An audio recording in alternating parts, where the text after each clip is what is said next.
Welcome to all of you for today's session of class 7 chapter number 7 in which we are discussing over the water bodies and circulation of water.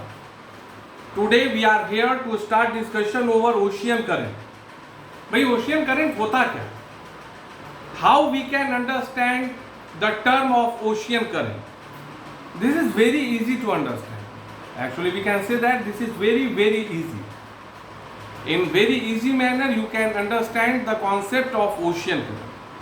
Basically अब इसको बहुत सरल भाषा में समझो. जो सागर की लहरें होती हैं, सागर अथवा महासागर जो आप देखते हैं, शीज या ओशियन, तो आप ओशियन महासागर को देखिए, तो जो समुद्र के ऊपर आप देखते होंगे कि जो जल का सतह होता है वो धीरे धीरे वो इस तरह से एक हलचल में है, and that term and that property is known as ocean current.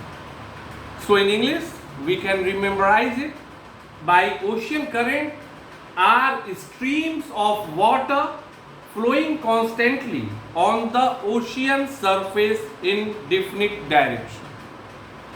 आप देखेंगे कि सागर की जो लहरें होती हैं उसके ऊपर में धीरे धीरे जो है सागर के जल के ऊपरी सतह में एक हलचल होता है, एक गति होती है, एक प्रवाह होता है जो एक निश्चित दिशा में होता है. वो ऐसा नहीं है कि आप अगर सागर की लहरों को देख रहे हैं तो कोई बाहर की ओर जा रहा है तो कोई अंदर की, कोई नहीं. वो आपको एकदम सेम टाइप का, वो जो कहीं भी आप पोर्शन देखेंगे तो वो जो है एकदम बिल्कुल सेम टाइप का आपको दिखेगा. And that is known as ocean current. That is known as ocean current. So we can say that yes sir, very easy manner, in very easy manner we understand the concept of ocean current. Now the second important thing is what is the point or what is the reason behind the origination of the ocean current. मतलब जो ocean current है, ठीक है, प्रवाह है एक निश्चित दिशा में, भाई उसके उत्पन्न होने का कारण क्या है? What are the reasons? तो पहला, variation in the temperature of ocean water. समुद्र के जो जल होते हैं उनमें जगह के हिसाब से तापमान में परिवर्तन होता रहता है. क्यों? चूंकि अर्थ के सरफेस पर ओशियन तो है, लेकिन इसके साथ साथ जो लॉन्गिट्यूडनल लैटिट्यूडनल जो उसका एरिया है, तो अब स्वाभाविक है कि अगर किसी ओशियन के रेंज को आप मानिए कि ये 0 डिग्री इक्वेटर है और वो यहाँ है, इसका मतलब यहाँ पर का जो उसका अक्षांश का स्थिति है अलग है और यहाँ स्थिति अलग है, और यहाँ 23.5 डिग्री साउथ है. तो एक तो कॉमन सी बात है ना कि इट मीन्स यहाँ का टेम्परेचर कम होगा और यहाँ जो इक्वेटर के नजदीक है वहाँ का टेम्परेचर क्या होगा? ज्यादा होगा. तो ये कम और ज्यादा होने के कारण क्या है? The variation in the temperature is present on the oceanic area due to its expansion or position. So this one is the reason.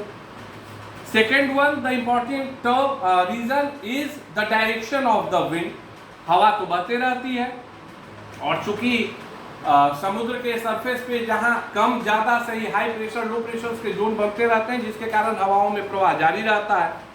तो दूसरा वह कारण है.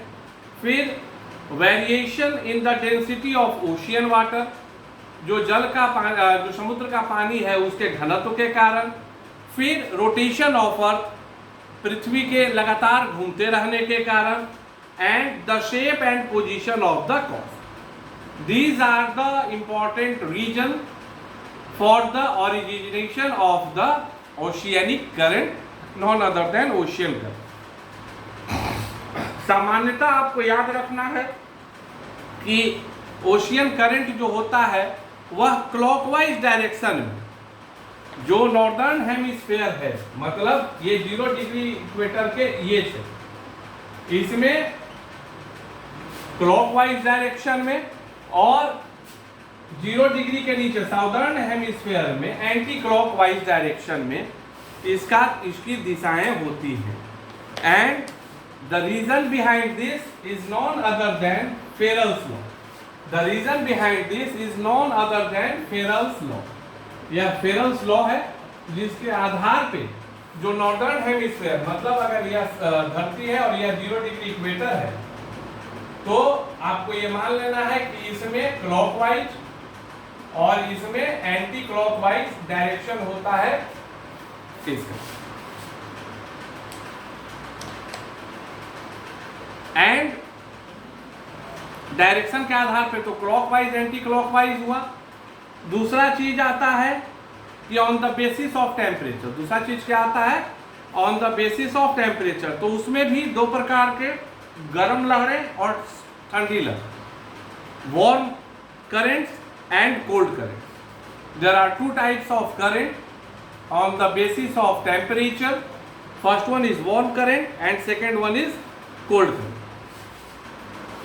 The flow of the cold current is from the polar region toward the equator region. Fact है, यह जो आपका 0 degree north है और यह जो 0 डिग्री साउथ है, स्वाभाविक है कि ठंडा जगह यह है और जैसे जैसे हम आएंगे तो टेम्परेचर इंक्रीज करेगा, जैसे जैसे हम इक्वेटर की तरफ जाएंगे टेम्परेचर इंक्रीज करेगा। मतलब क्या है, जो कोल्ड करंट है वो हमेशा माना जाएगा कि पोल से इक्वेटर की तरफ आता है। जो कोल्ड करंट है वो पोल से इक्वेटर की तरफ आता है। और सिंपल कॉन्सेप्ट देखो, कहां से आया, पोल से इक्वेटर की तरफ, यही हो गया क्लॉकवाइज। और यहां क्या हुआ, पोल से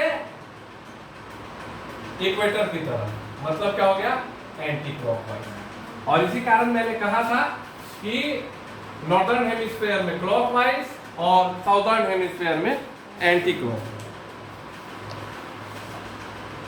now the important term what we have to discuss is influence of ocean current. Influence of ocean current. Current of the ocean influence the temperature of the coastal area definitely. Warm currents increase, अगर coastal area के जो क्षेत्र हैं, अगर आपके जो concern वहां से सटा हुआ ओशियन है, अगर उस पर कोल्ड करंट मतलब कोल्ड वेव, ठंडी लहरें हैं, तो इसका प्रभाव क्या होगा कि वह क्षेत्र का तापमान कम जाएगा। और अगर वार्म करंट है तो जितना तापमान है और अगर उसमें वार्म करंट आता है तो उस जगह का तापमान बढ़ जाएगा। On the west coast the presence of cold current keeps the tropical desert cool. On the west coast the presence of cold current keeps the tropical desert cool. Ocean currents help in the navigation as the ship sailing along the current transfer faster thus saving time and fuel। सही बात है, यह जो हवाओं की दिशा होती है, जो हवाओं का प्रवाह होता है, यह समुद्र में चलने वाले जहाजों के लिए काफी सहायता का काम करता है। क्यों? If the direction of the current will same to the direction of the movement of the ship, then it will responsible for the increment in the speed of the ship, so that thing will be also beneficial।